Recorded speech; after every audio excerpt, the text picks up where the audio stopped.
Sinong kausap mo? Si Jeda ba? Bakit? Aakusahan mo na naman ba akong nambababae? Ang kitid talaga niyang utak mo. Pati best friend mong si Jeda, paghihinalaan mo ba? Defensive na wika ni Tyrone nang mahuli siya ni Antoinette na kanyang asawa na kinakausap ang best friend nito. Bakit ka galit? Nagtatanong lang naman ako Ayusin mo kasi, yung tanong mo.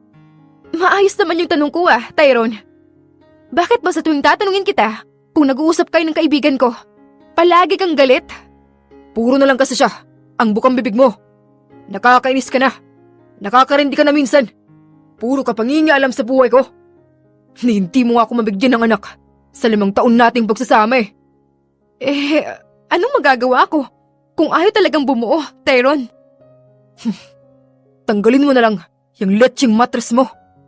Wala rin namang kwenta yan Sinusubukan ko naman ang lahat Nagpapacheck up na ako sa doktor. Iniinom ko na rin ang mga gamot na sinasuggest nila. Anong magagawa natin kung wala? Natin? Wala akong problema. Ikaw, yung may problema sa atin. Yung katawan mo ang may problema. Saka nga pala, in-invite ko si Jeda na mag-dinner sa atin. Magpapagabi ka ba mamaya? Hindi. Sasama ako sa dinner niyo mamaya. Nangunot ang noo ni Antoinette. Madalas kasing gabing umuwi ang asawa niya. Nagulat siya nang banggitin nito na mapapaaga siyang umuwi dahil lang naman nalaman nito na kasama ang kanyang matalik na kaibigan sa dinner nila. Sumapit ang gabi, hindi makatulog si Antoinette kahit na ano pang pagpupumilit niya sa kanyang sarili. Napansin niya ang pag-uga ng kanilang kama, palatandaan na babangon ang kanyang asawang si Tyrone. Narinig niya ang yapak na papalayo, ngunit pinanatili ng babae na magkunwaring tulog. Hanggang sa ang kanyang pagkukunwari ay tuluyang naging totoo dahil sa paghihintay muli sa yapak ni Tyrone, ngunit hindi iyon nangyari hanggang hilahin siya ng antok. Kinaumagahan, nagising si Antoinette ng maaga pa para paghandaan ng almusal at baon ang asawa para sa kanyang trabaho. Saan ka pupunta? Hindi ka ba mag-aalmusal? Hindi mo ba kukunin tong binalot kong baon para sa'yo? Pwede ba, Antoinette? Nakita mo na nga nagmamadali na ako. Itapon mo na lang yung pagkain na yan at ikaw kumain mag-isa. Nakakasawa mga niluluto mo. Puro pa ulit-ulit. At kung hindi maalat, ay wala namang lasa. Mabuti pa yung kaibigan mong si Jeda. Kapag dadalaw doon sa site namin, ay may dalang ulam. Mas masarap ba magluto kaysa sa'yo? Dismayadong wika ng asawa at nagmamadaling lumabas sa bahay nila. Hindi maiwasang magtaka ni Antoinette nang banggitin ng asawa na dinadalhan ito ng pagkain ni Jeda. Hindi man niya gustong maghinala sa asawa, ngunit pakiramdam niya ay binibigyan siya ng rason ni Tyrone na maghinala base sa mga kinikilos nito. Walang magawa si Antoinette kung hindi kainin ang sariling niluto. Ang iba naman ay pinamigay niya sa kapitbahay. Naku, Antoinette, kung ako sa'yo, hiwalayan mo na lang niyang asawa mo. Gumigising ka ng maaga para lang ipagluto siya. Tapos, ito ang gagawin niya sa'yo. At saka, anong maalat o walang lasa itong niluluto mo? Ay, ang sarap kaya. Ang sabihin mo ay hindi lang talaga marunong mag-appreciate yung asawa mong babaero. Nagbago na po si Tyrone. Hindi na po siya ng bababae. At saka, paiba-iba naman po kasi ang taste ng tao sa putahe na niluluto. Ay, yan ang hirap sa'yo. Sobrang bait mo. Kaya ka naabuso ng asawa mo Ay, ewan ko nga kung ano ba yung mata ng asawa mo. Bulag ba siya? Ang ganda-ganda mong babae tapos mambababae lang. Nako, huwag na po kayong ma-stress. Hayaan mo, kapag malaman ko at may ebidensya lang ako na meron siyang babae, hihiwalayin ko po siya. Kita na. Inamin mo rin na may hinala ka na may babae ang asawa mo. Ay, hanggat maaga pa. Humanap ka na ng ebidensya para maiwan mo na yung siraulong yon. Isang ngiti at tango lamang ang tanging tugon ni Antoinette bago magpaalam sa matandang kapitbahay niya. Nang makarating siya sa bahay niya, labag man sa loob ay nag-isip siya ng plano kung paano mahuhuli sa akto ang kanyang asawa at best friend. Matagal nang naghihinala si Antoinette pero sinawalang bahala lamang niya iyon dahil iniisip niya na hindi iyon kayang gawin ng dalawa. Ngunit habang tumatagal ay mas lalong lumalaki ang pagdududa niya sa dalawa. Napatingin si Antoinette sa CCTV ng kanilang bahay. Mabigat ang loob na chinek niya iyon. Habang ginagawa niya iyon ay napansin niyang naka-disabled pala ang CCTV. Halos tawanan niya ang kanyang sarili nang maisip na ang matalino niyang asawa ang may gawa nito para lang hindi sila mahuli sa akto. Sa huli, embes na ayusin iyon ni Antoinette, hinayaan na lamang niya na nasa ganoong kalagayan ang CCTV at baka malaman ni Tyrone ang kanyang pakay. Kinagabihan, nakahanda na ang mesa para sa kanilang dinner. Maya-maya pa ay narinig na ni Antoinette ang pag-doorbell ng pinto. Kaagad siyang lumapit doon at pinagbuksan ang kanyang kaibigan. Napatingin siya sa suot ni Jeda na kulay puti ang dress at hapit na hapit ito sa katawan niya. Antoinette! Best friend! Salamat sa pag-invite sa akin rito ha! Wika ni Jeda sabay yakap sa kanya nang makapasok sila sa loob ng kusina. Matagal nang magkaibigan ang dalawa since high school, kaya minsan kapag iisipin iyon ni Antoinette, may parte sa kanya na parang ayaw niyang maniwala na may namumuong relasyon sa pagitan ng kanyang best friend at asawa. Napaaga ka nang dating ah. Siyempre naman, namiss kita eh. Hindi pa ba dumating si Tyrone? Nasa trabaho pa ba siya? Gusto mo bang tawagan ko siya para pauwiin dito? Aha? Tatawagan siya? I mean, ang ibig kong sabihin kasi, ay pwede bang tawagan mo na siya para makauwi na siya rito? Tara naman, makapagkwentuhan tayong tatlo. Pilit na tawa ni Jeda. Bakas naman ng nerbyo sa boses ng babae na mas lalong nagpapahinala kay Antoinette. Nawala lamang ang tensyon sa pagitan nila nang biglang may nag-doorbell ng pinto. Nagkangiting nagpaalam si Antoinette sa kaibigan at binuksan ang pinto. Bumungad naman ang kanyang asawa na si Tyrone. Napaaga ka ng uwi ah. Napaaga kasing natapos ang trabaho. Sagot ng kanyang asawa sabay iwas ng tingin sa kanya. Na hindi man lang ito humalik sa kanya katulad ng nakagawian nila dati at dumiretso na sa dining area si Tyrone. Walang magawa si Antoinette kung hindi sumunod na sa likuran ng asawa. Pagkarating sa dining area, bungad na bungad agad ang malapad na ngiti ni Jeda nang makita ang lalaki.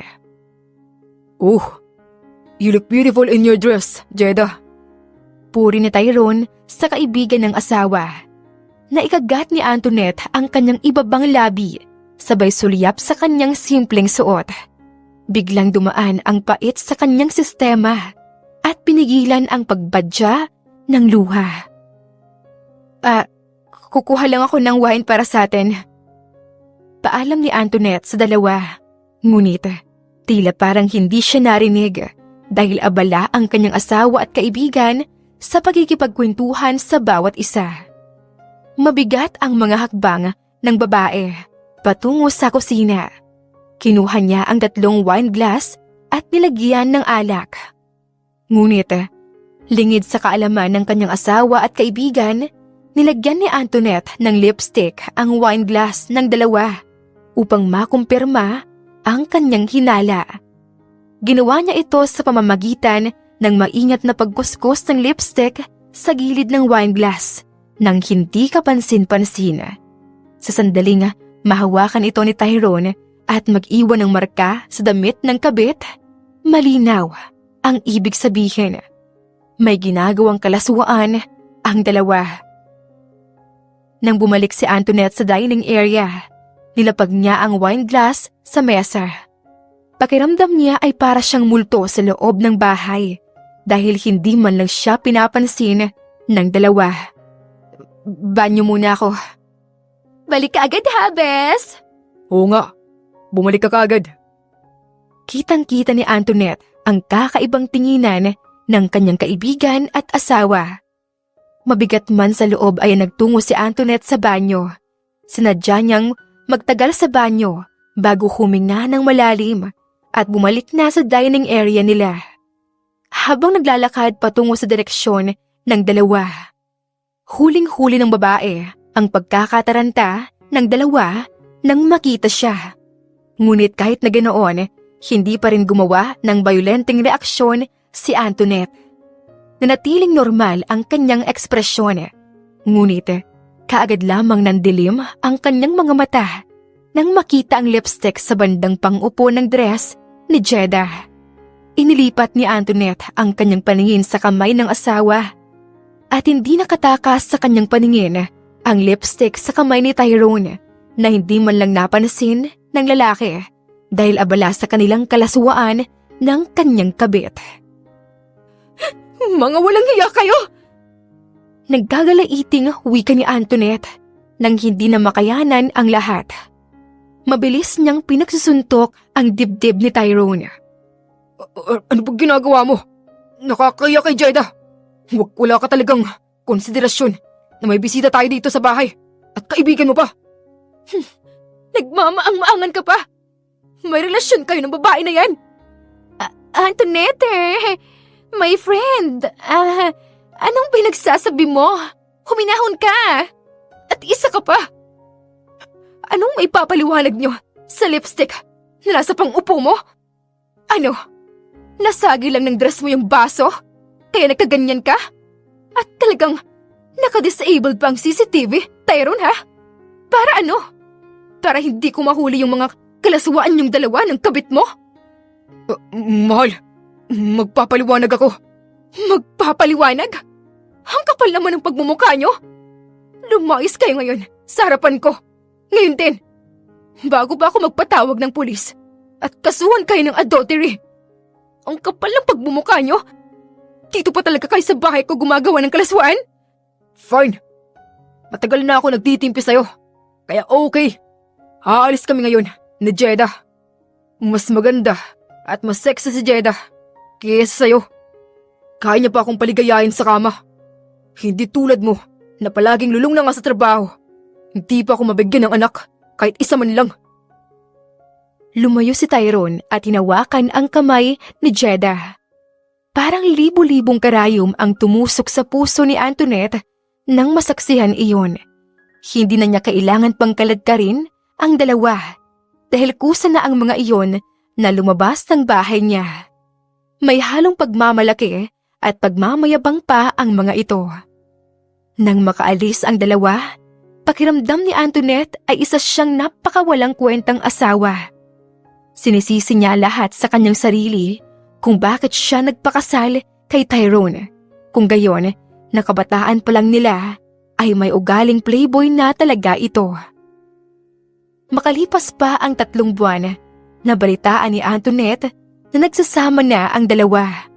Pakiramdam ng babae ay para siyang binagsakan ng langit.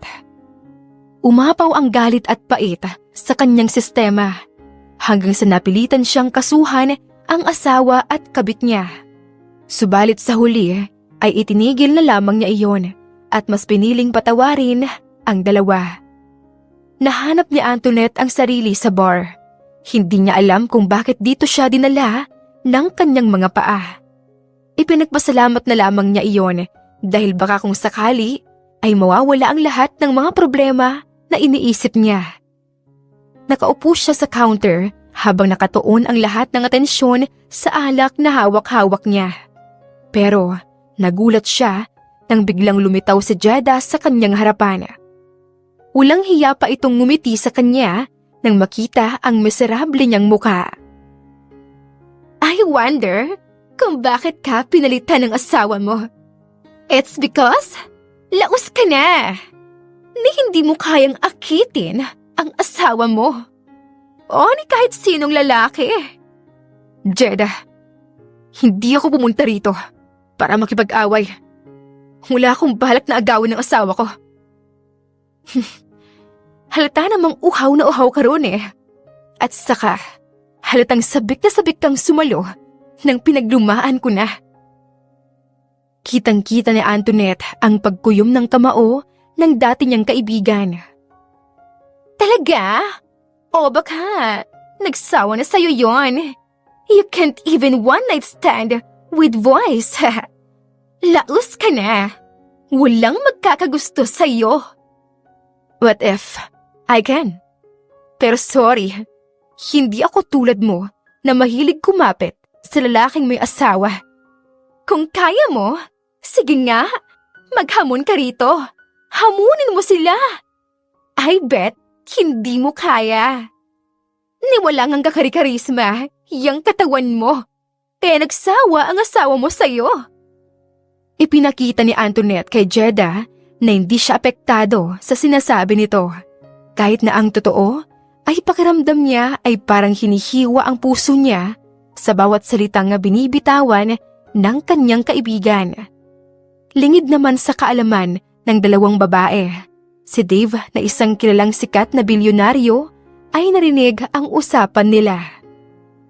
Tumaas ang kilay ng lalaki. Sinadya niyang tumayo at ibangga ang braso ni Antoinette para makuha ng dalawang babae ang atensyon nito. Nagtama ang paningin ni Dave at Antoinette. Sandaling nagtagal ang titigan nila. Nanlaki ang mata ni Jeda nang makilala ang lalaki. Magsasalita pa sana siya nang biglang nagsalita si Antoinette. Gusto mo bang sumama sa akin? Wala sa sariling ani ni Antoinette. Sinubukan niyang tatagan ang kanyang loob para ipamuka sa kabit ng asawa na kayang-kaya niya pang mangbingwit ng lalaki. Napalunok si Antoinette sa kaba na baka harap-harapan siyang i-reject ni Dave. Isang ngisi ang ginawad sa kanya ng lalaki bago unti-unting tumango sa alok niya. Sino bang makatatanggi sa alok ng magandang babaeng katulad mo?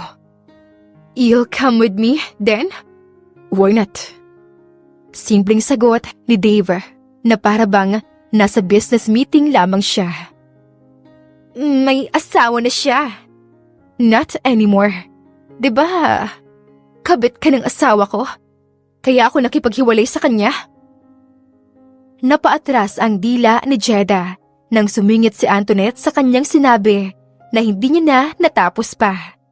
Hinawakan ni Dave ang kamay ng babae para igiya palabas si Antoinette. Nang makalabas, isang marahas na buga ng hangin ang pinakawalan ng babae. Ba't di mo kinasuhan ng asawa mo at ang babae niya? I'm sorry. Hindi ko maiwasang marinig ang usapan niyo. Pati ang paghahamon ng one night stand, narinig mo rin ba? Iya. Kung ganon, hindi ka totoong interesado sa akin? Ibig sabihin, nagpanggap ka lang ba para tulungan ako mula sa kahihiyan? Pait ang bumalot sa boses ni Antoinette. Unti-unting nawala ang lahat ng confident niya kanina at bumaba ang tingin sa sarili. It's not like that. Oh, gusto kitang tulungan. Hindi dahil sa makaahon ka sa iya sa pamamagitan ng pagyaya sa'yo ng one night stand, but because I want you to realize your worth. Kung siya nadaan niya sa akit ang lahat, don't make yourself be like her. Kasi hindi ikaw siya. You look like a decent woman. At hindi ang pag-aaya ng one night stand ang magiging solusyon sa problema mo. Pues, hindi ko kailangan ng tulong mo sa pamamagitan ng pagpapanggap mo na interesado ka sa akin. I'm interested to you. Hindi kita lalapitan kung di ako interesado. Nilapitan mo ako kasi naaawa ka lang sa akin. Lalo na't narinig mo ang usapan namin ng kabit ng asawa ko. Paano ka ba? Seryoso akong niyaya kang makipag one night stand. You are just telling me that dahil naaawa ka sa akin. Hindi na natapos ang sasabihin ni Antoinette nang biglang hinila ni Dave ang kanyang batok at siniil ng halik. Hindi makagalaw ang babae sa gulat.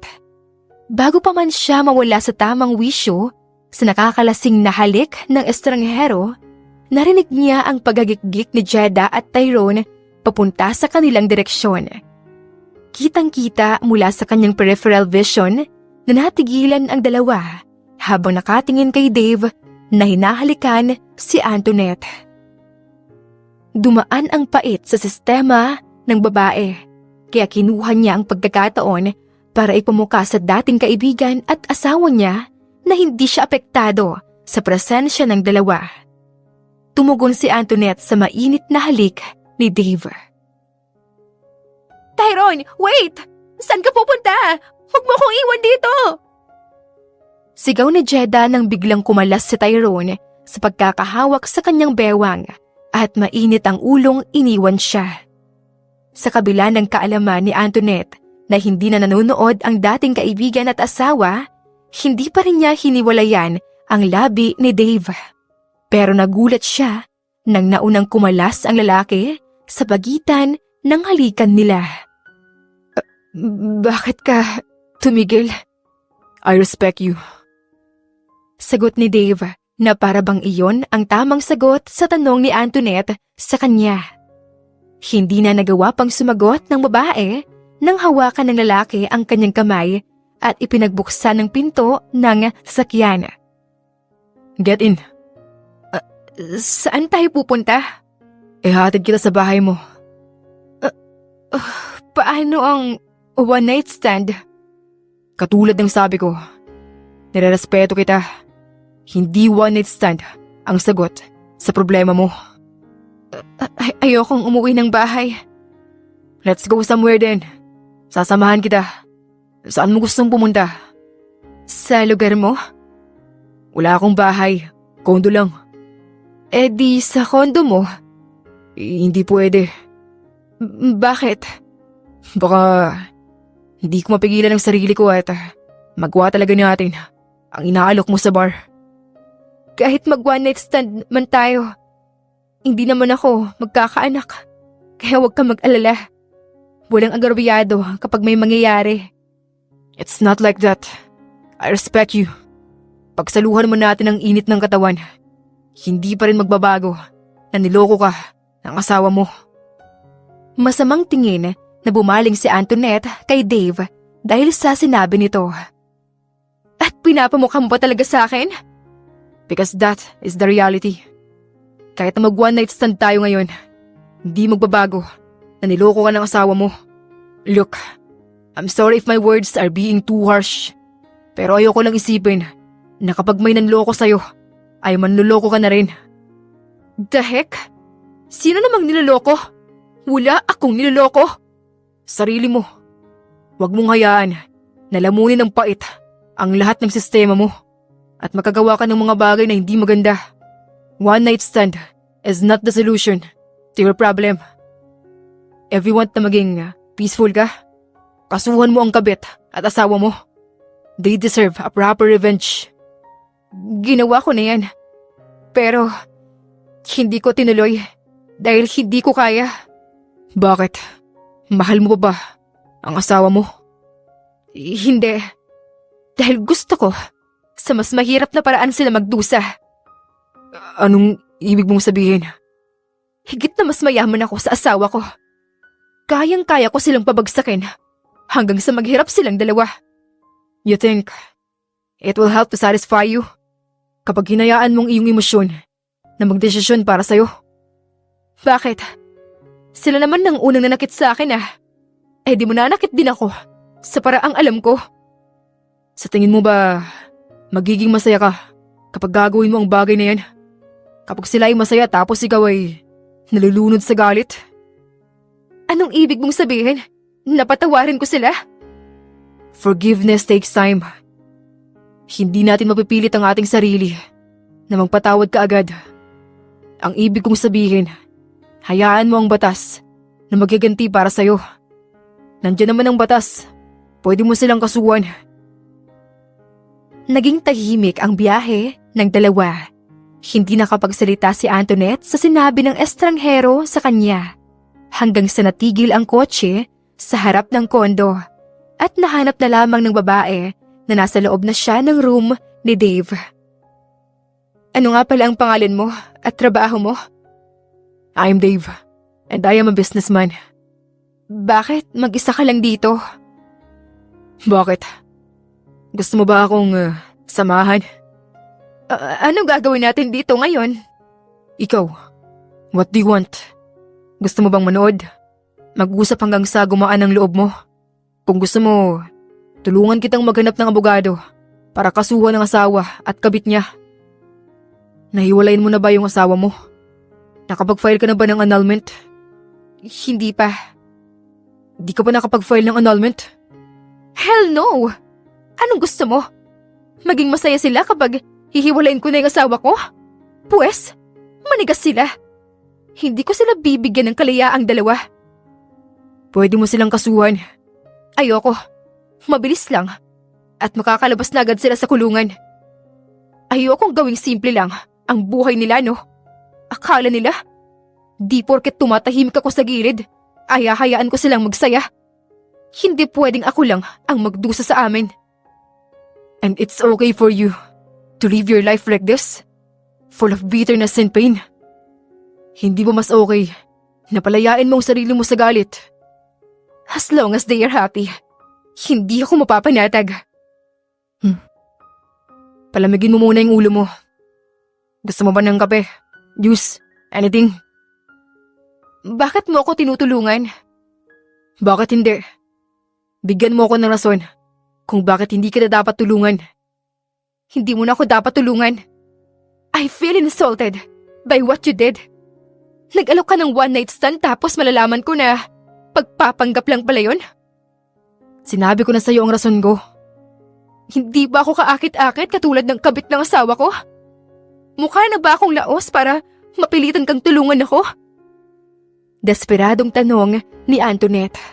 Ramdam na ramdam niya ang panliliit niya sa sarili habang tinatanong iyon kay Dave. Ang lalaki naman ay biglang napatiimbagang. Kung ano ang paniniwala ng babae, taligwas naman iyon sa iniisip ni Dave. Interesado siya rito, pero hindi sa paraang i-take advantage niya para mag-one night stand kay Antoinette. Unang pagtama pa lang ng kanilang paningin, alam na ni Dave na may kakaiba siyang nararamdaman para sa babae. Bukod sa awa, alam niyang may masigit pa roon. I'm attracted to you.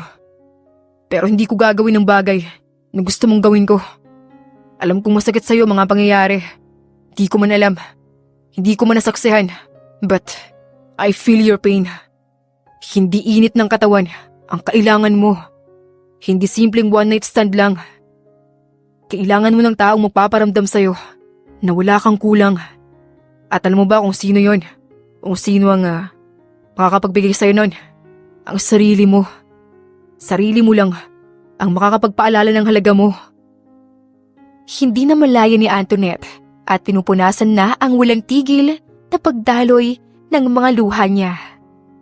Nauwi sa higbi ang lahat ng nararamdaman ni Antoinette. Mabilis siyang hinigit ni Dave para ibaon ang muka ng babae sa kanyang dibdib. Sa pagkakataong iyon, mas lumakas pa ang pag-iyak ni Antoinette. Hindi alintana na hindi pa sila tuluyang magkakilala ng lalaki na kanyang inalok na mag-one night stand sila. Ang inaakalang one night stand na mangyayari ay nauwi sa pag-alo sa kanya at pagpapaalala sa kanya ng kanyang halaga. Iyon ang huling pagkikita nila ni Dave. Makalipas ang ilang buwan na nagdaan. Natulog siya sa bahay ng lalaki, ngunit kinaumagahan ay alala siyang nagpaalam na umuwi rito.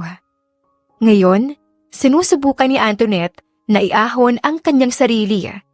Ang naisip niyang unang hakbang ay ibebenta ang bahay kung saan ang dating tinitirahan nila ng kanyang asawa. Kasalukuyang nakatayo si Antoinette sa harap ng kanilang bahay. Naghihintay sa buyer na inalok ng kanyang kapitbahay na matanda.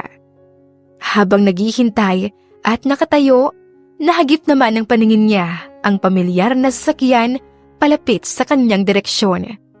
Hindi maunawaan ni Antoinette kung bakit biglang bumilis ang tibok ng puso niya dahil doon.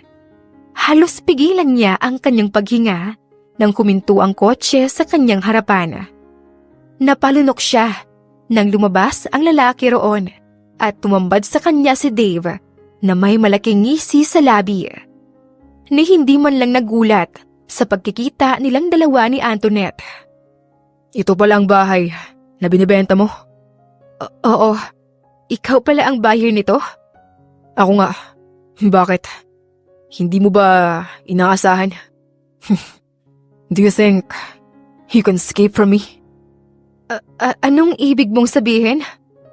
Tinakasan mo ako. Hindi kaya. Nag-iwan ako ng notes bago umalis. Hindi na ako nakapagpaalam dahil tulog ka. Hindi mo ba ako papapasukin sa bahay mo? Gusto kong i-check ang loob. Sige, pasok ka. Nangangatog ang tuhod ni Antoinette at naunang naglakad. Hindi niya alam kung bakit bigla siyang nakaramdam ng mabigat na tensyon. Iniisip niya kung ibang buyer ang kaharap niya ay hindi siya makakaramdam ng ganito. Habang naglalakad, ramdam naman ni Antoinette ang pagsunod ni Dave sa kanyang likuran. Saan mo gustong maunang tignan? Kahit saan. Unahin natin ang kusina. Wika nito at hindi man lang makatingin ng diretsyo sa mga mata ni Dave. Nang makarating sa kusina, hinarap ng babae ang lalaki na wala sa bahay ang buong atensyon kung hindi sa kanya.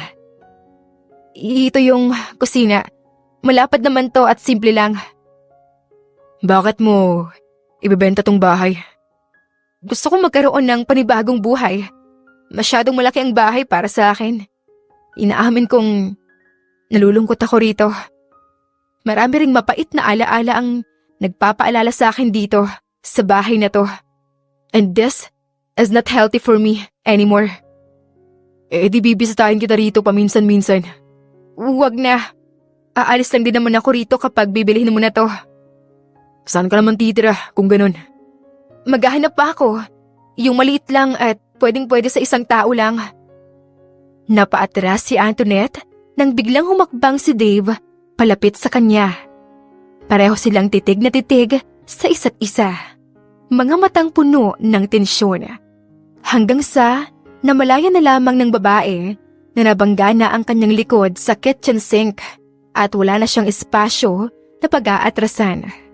Halos kapusin naman sa paghinga ang babae nang ikulong siya ng lalaki sa bisig nito. Huwag mong pilitin ang sarili mo na makalimot ka agad. It takes time. Embrace what you feel, but don't let yourself get too attached. Kailangan mo ring bumangon. Pero sa ngayon, hindi mo kailangan pilitin. Kusa mo yang mararamdaman. Anong ibig mong sabihin?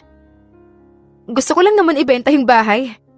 Wala naman akong sinasabi na pinipilit kong sarili ko na makalimot. You can't fool me. Nagsisinungaling man yung bibig mo, pero hindi kaya magsinungaling ng mga mata mo. Pinipilit mo lang ang sarili mo na makalimot. Kung hindi ko pipilitin ang sarili ko, hanggang kailan ako maghihintay para makalimot? Tutulungan kita until you finally forget your bastard husband. Ano namang gagawin mo? Napapikit bigla si Antoinette nang isang marahang paghalik sa noo ang ginawad sa kanya ni Dave. May kung anong kiliti sa tiyan ang kanyang biglang naramdaman. Well, see. Nakangising wika pa ni Dave. Nagsimula na ulit iikot ng babae si Dave sa loob ng bahay hanggang sa makarating sila sa kwarto nila. Kwarto niyo to? Oo, pero hindi na ako natutulog rito.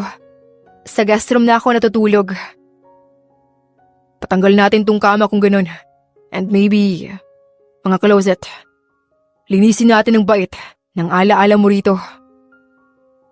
Anong pinagsasabi mo riyan? Di na kailangan. Aalis din naman ako rito. Hindi kita hahayaan. What? Bakit? Hindi mo na ba bibilihin tong bahay? Kung nagbago ng isip mo, pwede akong humanap ng bagong buyer para dito. Wala akong sinabi na hindi ko bibilihin tong bahay. Kumain ka na ba? Ipaghahanda na lang kita rito. Pwede rin ba akong matulog dito? Bakit? Sa kondo mo? Doon na lang ako matutulog sa kwarto niyo ng asawa mo. In fact, nandun ang mga damit ko sa sasakyan. Anytime. Pwede na kitang bayaran at makatira na rito. Ang bilis naman. Teka, hindi pa ako prepare. Hindi pa nga ako nakakapaghanap ng matitirhan ko. Hindi naman kita pinapalayas Pwede rin tumira muna tayong dalawa dito. Walang kaso sa akin. Pag-iisipan ko. Bumaba na muna tayo. Paghahandaan na lang kita ng makakain. Kung hindi ka komportable, doon ka na lang sa kondo ko. Pag-iisipan ko rin. Sure. Take your time. Nakangising wika pa ni Dave kay Antoinette. Bumaba ang dalawa sa palapag hanggang sa makarating sila sa kusina. Nagulat pa ang babae nang naunang nagbukas pa si Dave ng ref at hinalughog pa ang nasa loob nun. Anong ginagawa mo? Tutulungan kita sa pagluluto. Huwag na. Ako na lang dyan. Bakit? Babae lang ba ang pwedeng magluto? Nasanay na akong palaging nagluluto. Kaya maupo ka na nga lang dyan. Ako na magluluto. Kung ang asawa mo ay hindi ka pinaglulutuan o tulungan ka sa pagluluto, pues, ibahin mo ako. Sa lubong ang kilay, nagwika pa ni Dave. Hindi niya alam kung bakit labis na lamang ang pag-aalala at pag-aalaga niya sa babae.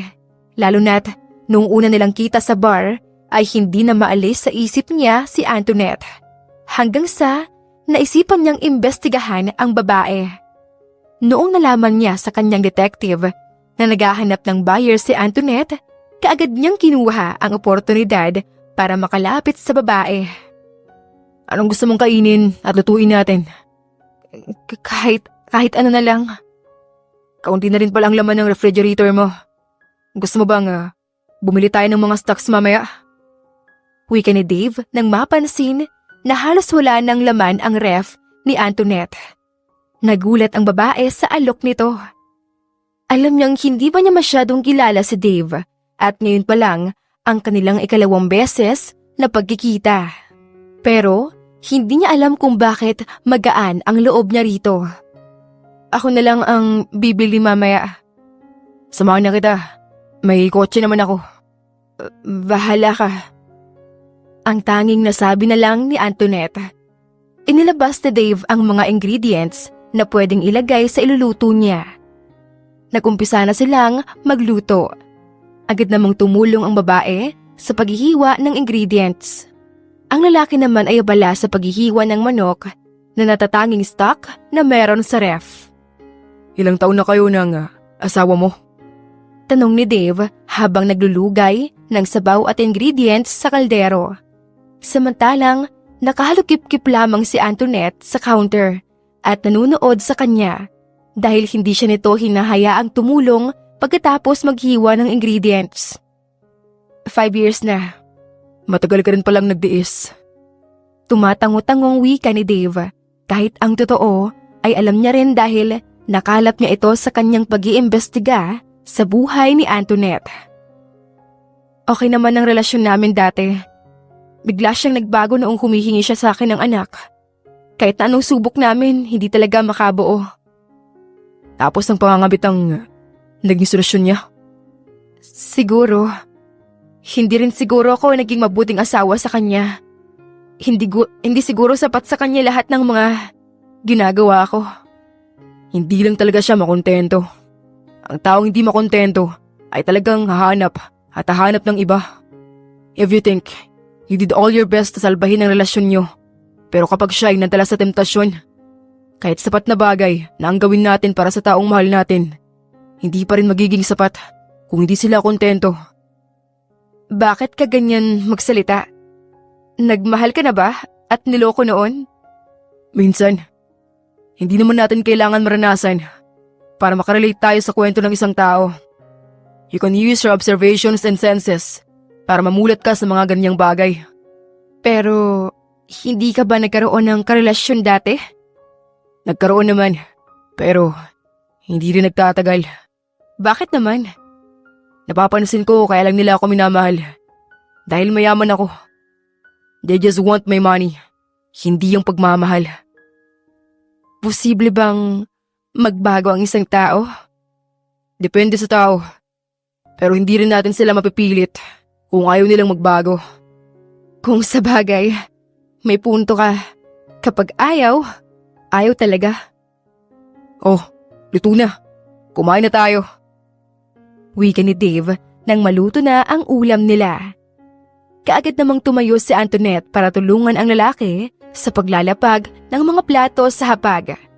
Samantala, abala si Dave sa paglilipat ng ulam sa mangkok para sa kanilang dalawa. Hindi naging awkward ang usapan nila habang kumakain. Bagkus ay magaan pa ang loob nila habang nag-open up ng mga saloobin at kanilang opinyon.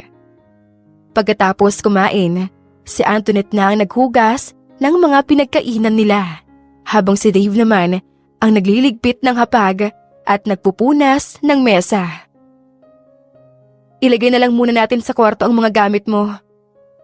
Wika ni Antoinette nang kinukuha ng lalaki ang mga gamit sa loob ng kotse nito.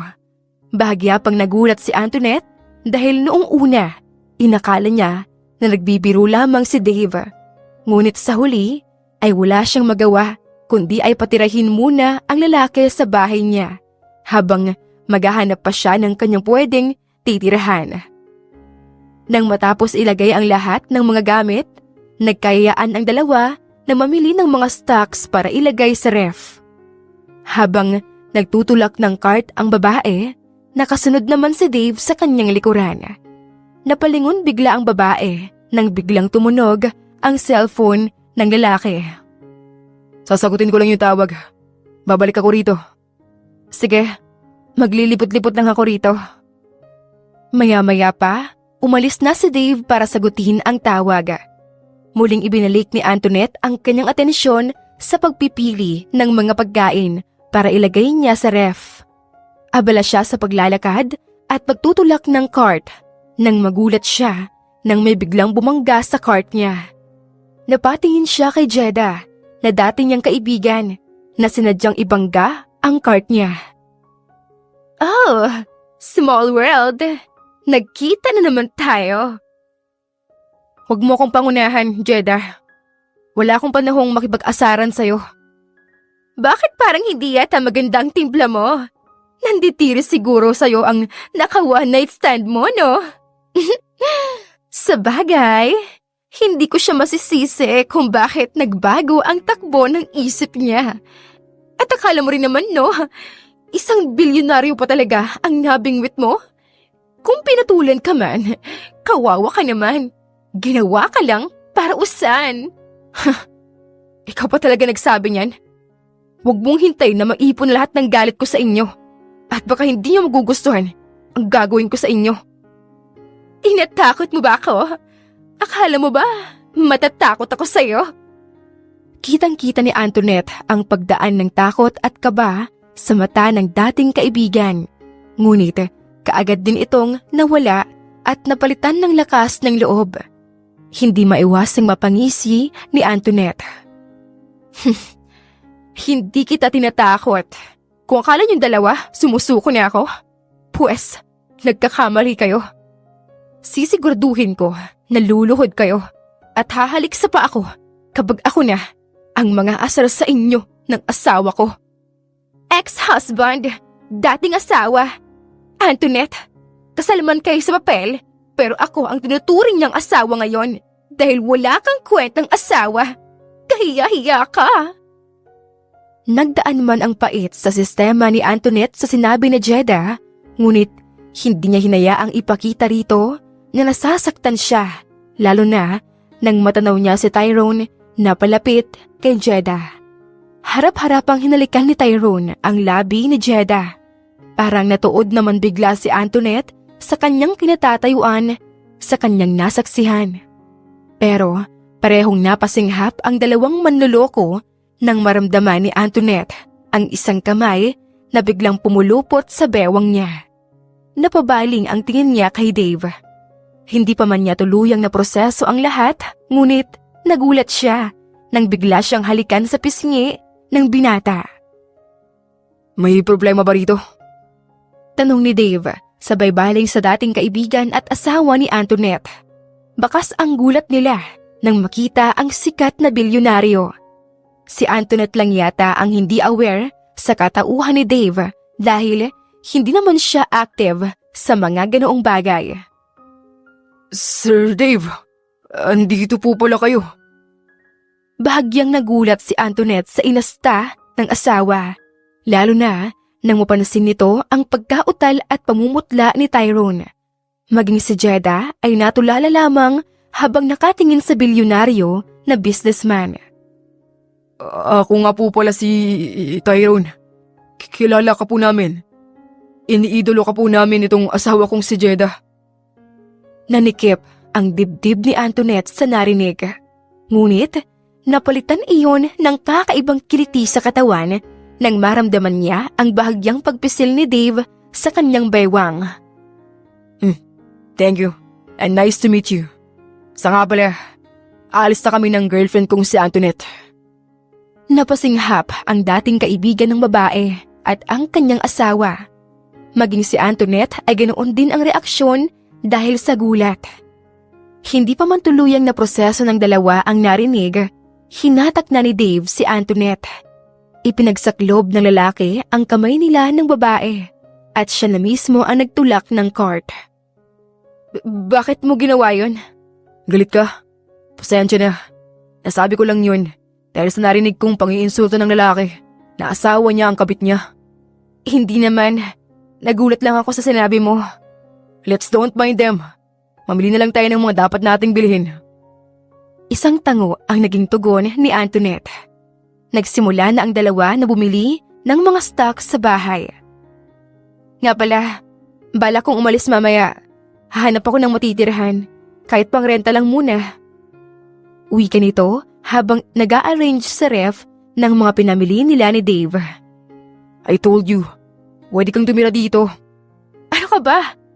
Ibinenta ko na sa'yo to tapos makikita na rin pala ako? It doesn't matter to me. Maghahanap pa rin ako ng lugar na titirhan. Samahan na kita. Wag na. Kaya ko namang mag-isa. At saka, baka gagabihin din ako ng uwi. Bakit naman? Didiretso ako sa bar. Bakit? Anong gagawin mo ron? Iinom malamang. Tapos uuwi na agad para matulog. Mabilis ako makatulog kapag nakainom. Bakit hindi ka na lang dito uminom kung ganun? Mas maganda sa bar, no? Ang tagal ko na rin hindi nakapag-bar simula nang magsama kami ni Tyrone. Is that your solution? Para makalimot sa problema? Pakiramdam mo ba ay makakatulong ang alak sa problema mo? Maaaring makalimutan mo ng isang gabi kapag lasing ka. Pero kinabukasan ay babalik pa rin yan. Minsan lang naman to. Mamaya, may iwan na muna kita mamaya ha. Ikaw na bahala sa bahay. Hindi na nagsalita pa si Dave. Nang matapos sila sa ginagawa, inayos na ni Antoinette ang sarili para umalis.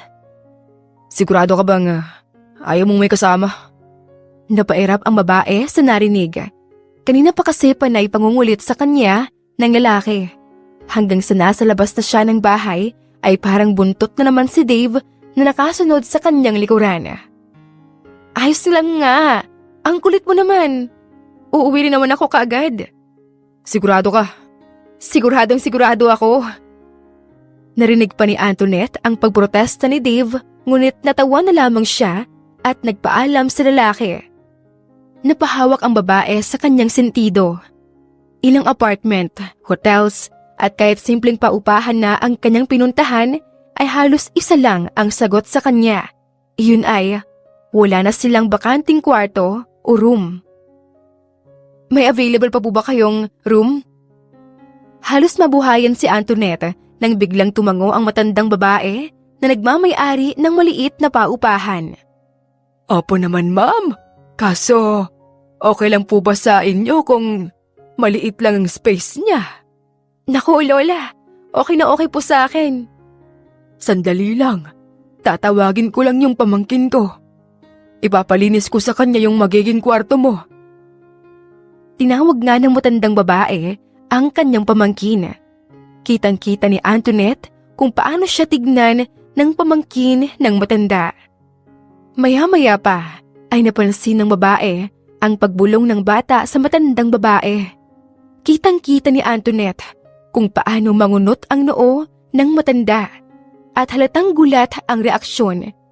Pagkatapos ng bulungan, nagkunwari ang matanda na napatingin sa kanyang maliit na papel na hawak-hawak. Pasensya na po, ma'am.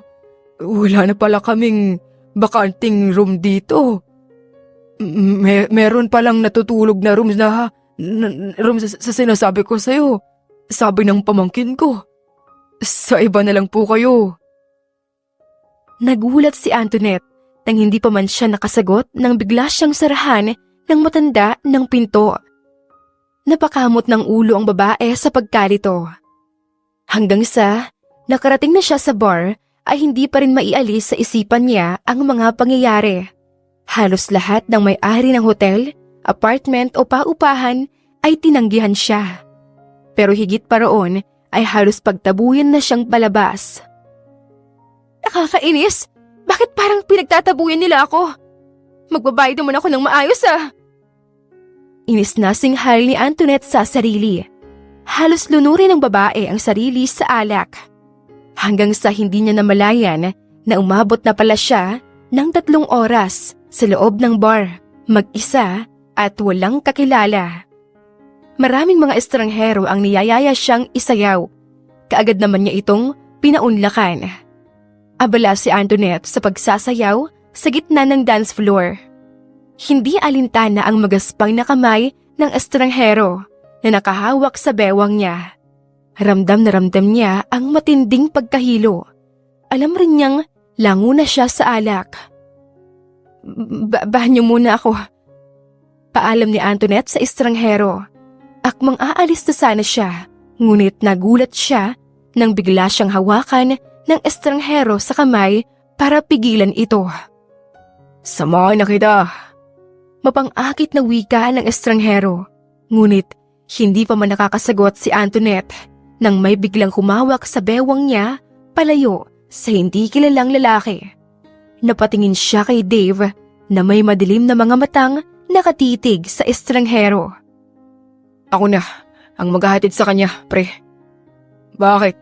Sino ka ba? Girlfriend ko siya. Hindi nakasagot ang estranghero at mabilis na binitawan si Antoinette. Hindi na nakapagpaalam ang babae sa estranghero nang bigla siyang buhatin ni Dave na naka-bridal style.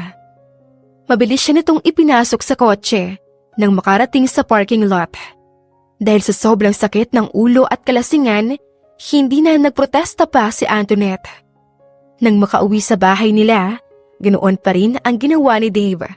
Buhat-buhat niya si Antoinette papunta sa kwarto nito. Huwag ka magsuka. Teka lang, kukuha muna ako ng palanggana.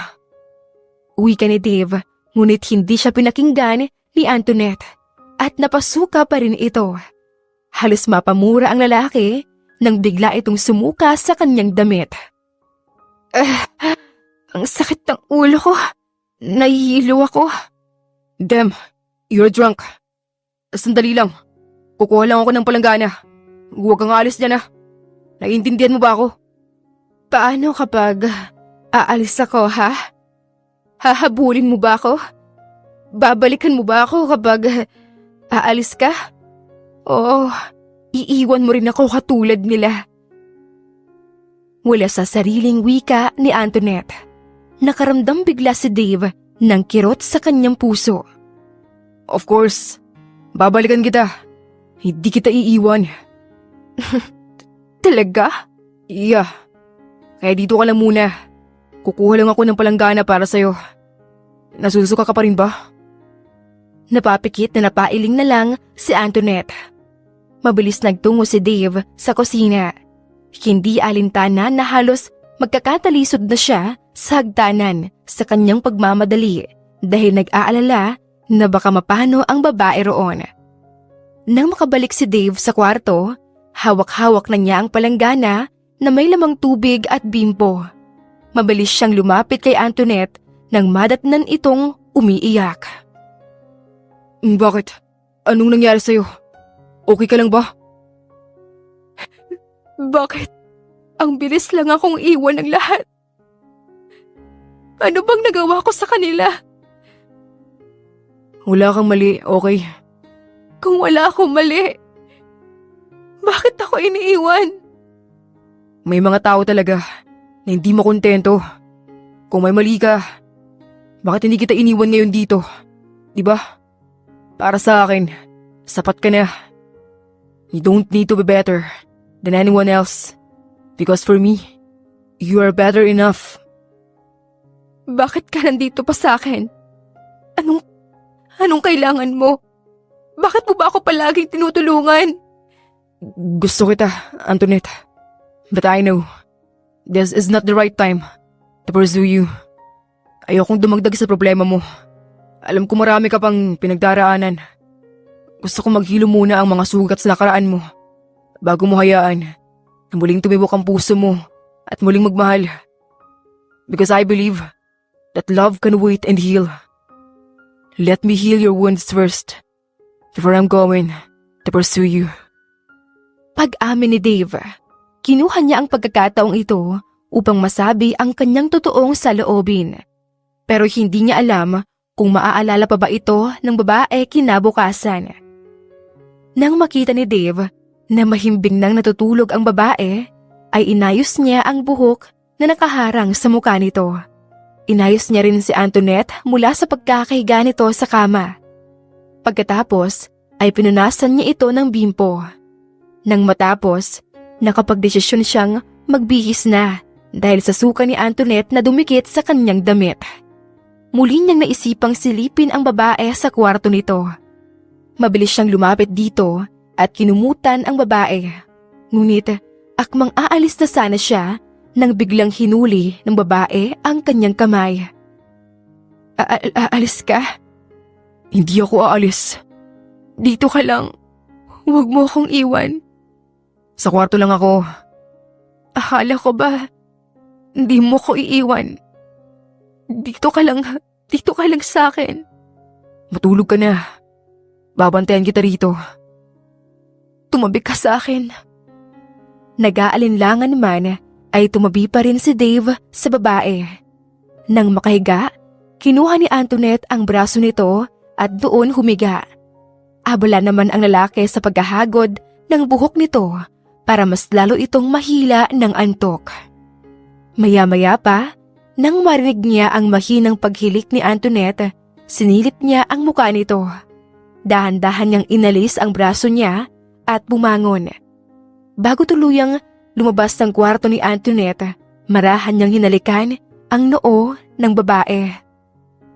Kinaumagahan, nagising si Antoinette na ramdam ang bigat sa kanyang ulo dahil sa kalasingan. Hindi man niya maalala ang lahat ng pangyayari kagabi, ngunit may parte pa rin na may naaalala siya. Iyon ay ang pagsuka niya sa damit ni Dave at ang pag-aalaga nito sa kanya. Nang makababa siya sa hagdan, nadatnan niya ang lalaki na nagluluto. Pasensya ka na kagabi. Ayos lang yun. Pero sana, hindi na mauulit yun ah. Muntikan ka ng mabastos ng lalaki kagabi. Wala pa akong mahanap na mapapasukan na bahay sa ngayon. Puro kasi bakante lahat. Kaya makikitira na lang muna ako rito. Pwede ba?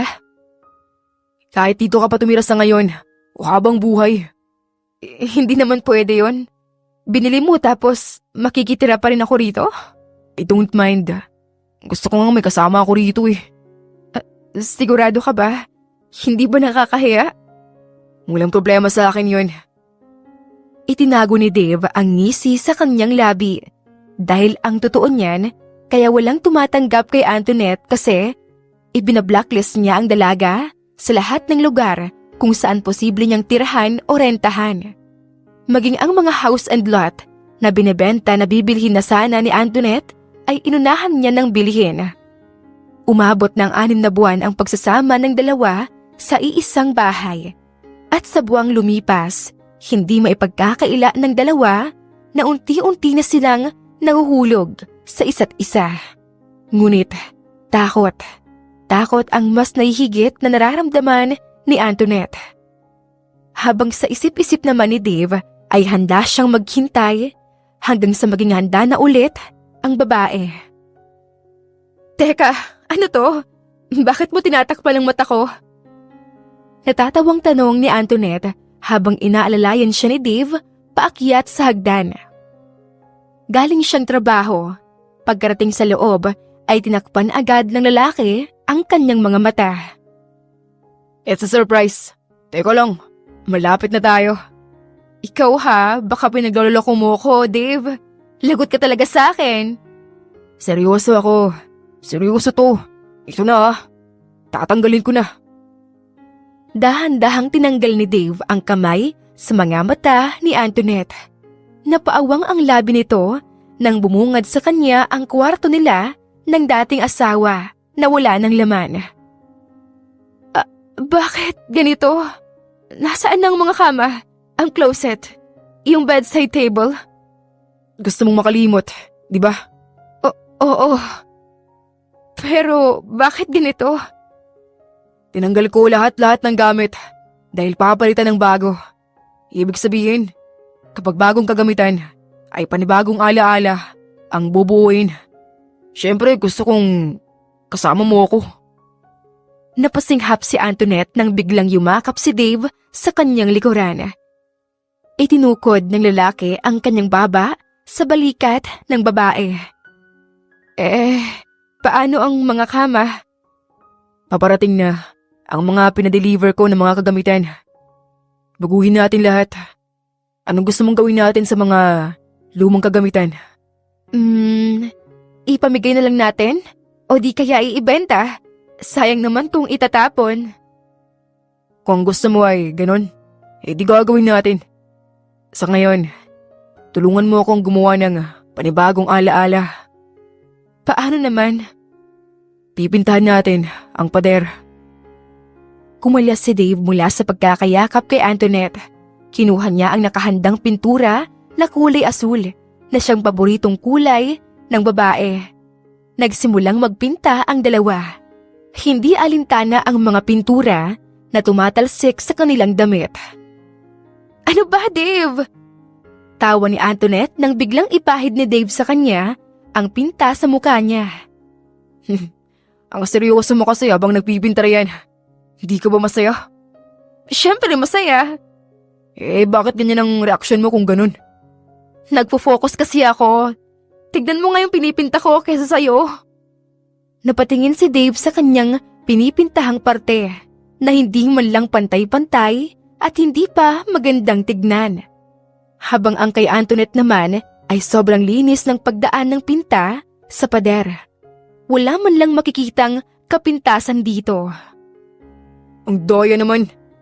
Bakit ganyan yung sayo? Sira ata tong brush ko. Magpalit nga tayo. Reklamo ni Dave. Nagpalit nga ang dalawa ng brush. Ngunit ganoon pa rin ang kinalabasan. Ayoko na nga. May bias yata tong pader at brush. Ang sabihin mo, wala ka talagang katalent-talent sa art. At siguro, hindi pantay ang kamay mo kaya ganyan.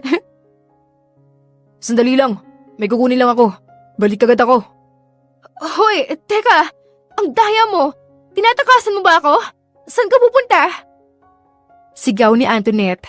Ngunit, nagtuloy-tuloy lang sa paglabas si Dave na parang walang naririnig. Makalipas ang ilang minuto, bumalik ang lalaki na may dalang cardboard. Nagulat pa ang babae nang biglang ilagay ni Dave ang kamay niya sa pinta. Anong ginagawa mo? Gawin nating picture frame to. Lagyan mo rin ng kamay ng pinta. Tapos, sabay nating ilapat dito sa cardboard. Ginawa ni Antoinette ang sinabi nito. Matapos lagyan ng babae ng pinta ang kanyang kamay, sabay ang dalawa na nilapat ang kamay sa cardboard. Pareho silang napangiti nang makita ang kinalabasan noon. Kitang-kita roon ang pagkakaiba ng size ng palad nilang dalawa. Ang liit ng kamay mo. Pasensya na ha, masyado kasing malaki ang palad mo. It's cute though. I like it. I love it. Ang ganda nga tignan. Uy, lagyan pa natin ng design. Narinig niya ang pagdaing ni Dave. Natawa siya nang makita ang nagpoprotestang mukha nito na tila hindi sang-ayon sa suggestion ng babae. Bakit? Ikaw na nga nagsabi na hindi ako magaling sa art. Imbes na maganda yan at simple. Baka magmukha pang marumi yan. Tuturuan kita sa gagawin mo. Ako na lang bahala sa iba. Hindi nila namalayan na nasa ibang gawain na pala natoon ang kanilang atensyon.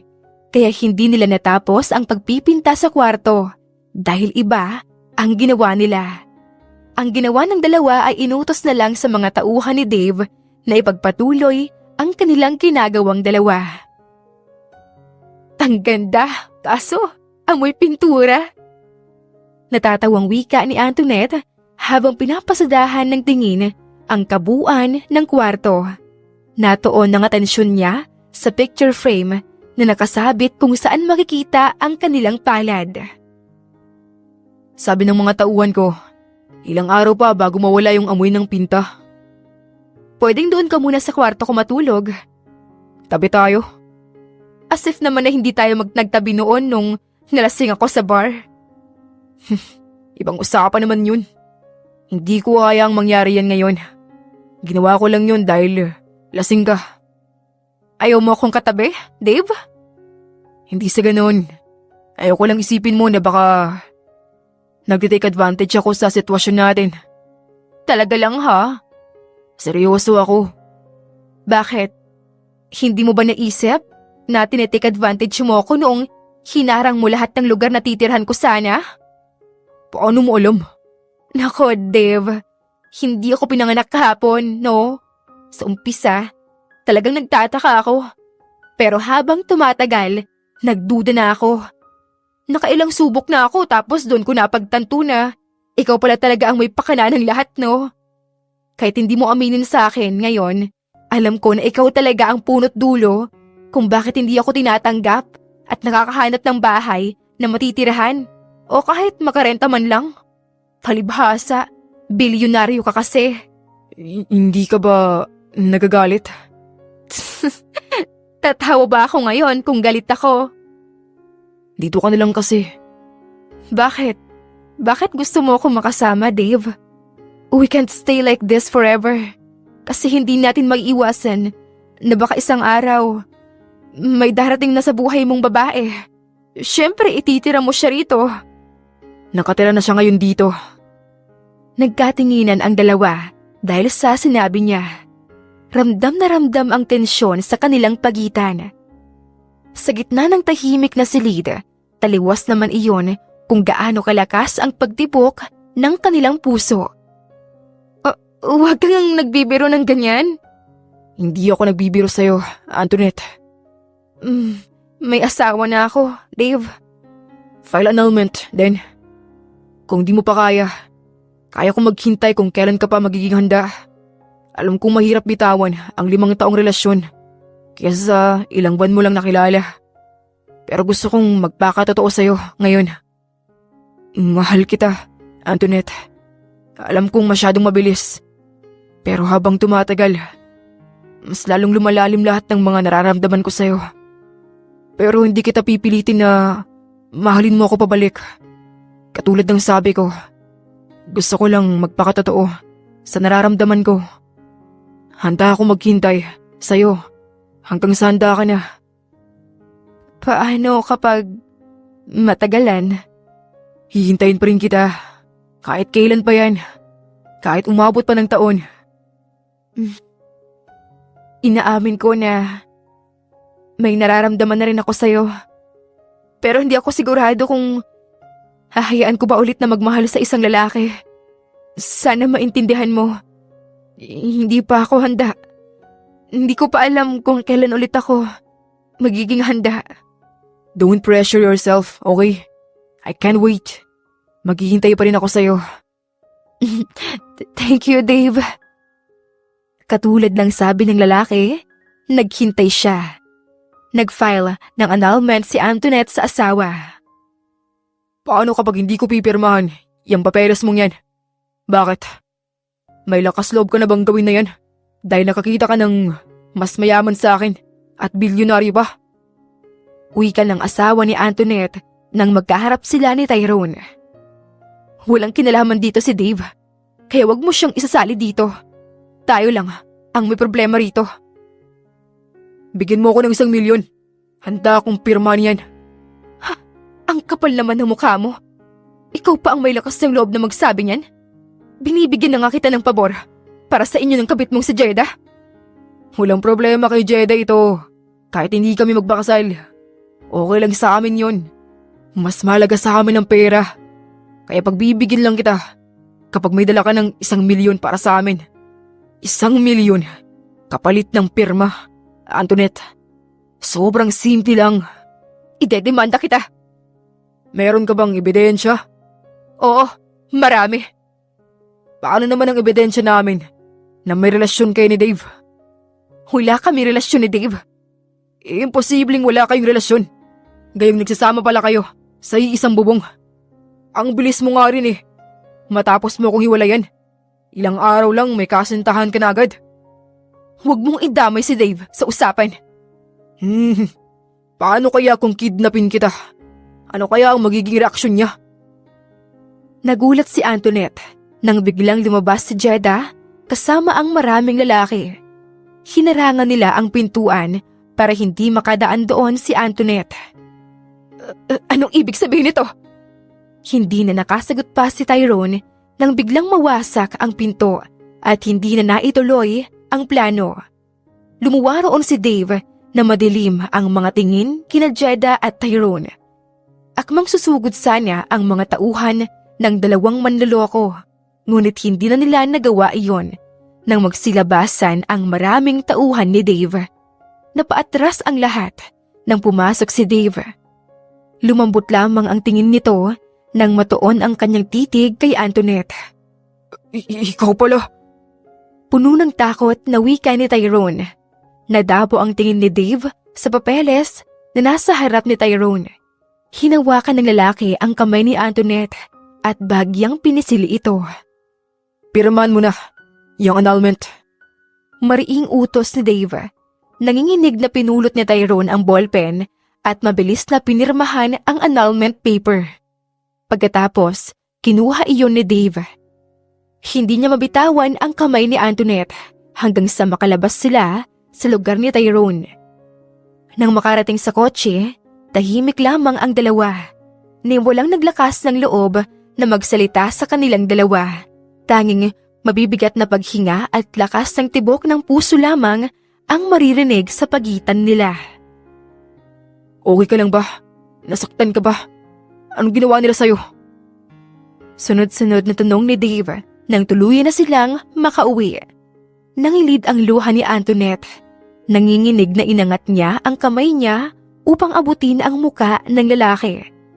Kinagat niya muna ang ibabang labi bago tuluyang naglakas loob na magsalita. Handa na ako, Dave. Salamat sa paghihintay. Salamat sa pagtitimpi mo sa akin. 2 taon ka naghintay. Kaya ngayon, hindi mo na kailangan hintayin pa ako. I can marry you right now. Buong-buo kong ipagkakaloob sa'yo ang pagmamahal ko. Sigurado ka ba? Hindi ako nagmamadali, Antoinette. Handa ako maghintay. Sunod-sunod na napailing si Antoinette. Hindi, Dave. Sigurado ako. Sigurado na ako sa'yo. Nagulat si Antoinette nang biglang nilabas ni Dave ang isang diamanteng singsing. Noon ko pa ito tinatago. Hinintay ko lang na maging handa ka. Kaya dahil sa sinabi mo, hindi mo na kailangang bawiin pa. Dahil sinisigurado ko na hindi ka na makakawala sa akin. Marry me, Antoinette. Handa akong gawin ang lahat para sa'yo. I will be a faithful husband to you. Sunod-sunod na napatango si Antoinette. Dahan-dahang sinuot ni Dave ang singsing na ngayon ay naluluha na rin. Hindi dahil sa labis na lungkot, kung hindi dahil sa sobrang saya na nararamdaman niya ngayon. Makalipas ang ilang buwan ay kinasal na ang dalawa. Hindi man naging perpekto ang relasyon nilang dalawa, pero sinisigurado nilang matibay ang pundisyon ng pagmamahalan na meron sila. Mami, Daddy, tulungan po natin yung pulubi na yon. Kawawa naman po siya. Wika ng anak ni na Antoinette at Dave habang naglalakad sila para mamasyal. Hindi inaasahan ng babae na mabibiyaan sila ng anak na babae. Tanggap din naman ni Dave na baka hindi pwedeng magkaroon ng anak ang asawa. Pero nagulat na lang sila nang isang araw ay biglang nagkaroon ng sintomas si Antoinette na nagdadalang tao na siya. Gusto mo ba? Ibigay na lang natin tong mga pagkain na binili natin. Ibigay natin sa pulubi. Kawawa naman siya. Bibili na lang tayo ng panibagong foods, okay? Oo naman po, Mami. Ikaw talaga. Manang-manang ka sa mabait mong ina. Pinisil ni Dave ang pisngi ng anak habang hinalikan naman ng matamis ang labi ng asawa. Nang makarating sila sa harapan ng pulubi, inabot ng bata ang dalang pagkain. Nang iangat ng pulubi ang kanyang tingin sa kanila, nagbadya agad ang luha nito. Kaagad na namukhaan ni Antoinette si Tyrone. Ang kanyang dating asawa na niloko siya ay ibang-iba na ngayon. Naging pulubi si Tyrone. Iniwan siya ni Jeddah nang unti-unting bumagsak ang kanyang kumpanya. Napaluhod bigla si Tyrone sa harapan nila at paulit-ulit na humingi ng tawad sa kanila. Kahit na ang totoo niyan, pinatawad na nila ang lalaki. Sa dami ng pagsubok at dagok ng buhay na dumating kay Antoinette, niloko man siya ng dating asawa at kaibigan, nahanap naman niya si Dave, ang lalaking tunay na nagmahal sa kanya sa kabila ng kanyang nakaraan. Wakas. Maraming salamat po sa inyong pakikinig. Kung nagustuhan mo ang kwento, please leave a like, comment, share, and subscribe to my YouTube channel. Maraming salamat po!